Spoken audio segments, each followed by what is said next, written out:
లోకంలో పరిస్థితి ఎట్లా ఉందంటే ప్రక్కనే ఉన్నట్లుగా ఉంటారు, పలకరించినట్లుగానే పలకరిస్తారు. అదే వ్యక్తి గోతులు దవ్వుతున్నట్లుగా.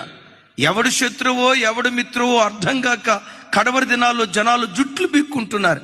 అయితే ఒకటి చెప్తాను, ప్రపంచమంతా ఎలా ఉన్నా దేవుడొక్కడు నీ పక్షాన నిలవబడితే, రోమపత్రికలో అంటాడు కదా, దేవుడు మన పక్షమై ఉండగా మనకు విరోధి ఎవడో.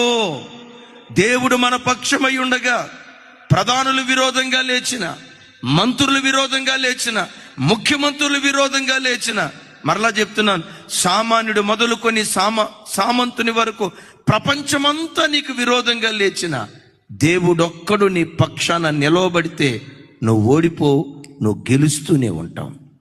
నిన్ను పడగొట్టాలని ప్రయత్నం చేసిన వారి కళ్ళ ఎదుటే విజయోత్సవంతో దేవుడు నిన్ను ఊరేగించును గాక. చప్పలు కొడుతూ స్తోత్రాలు చెప్దాం.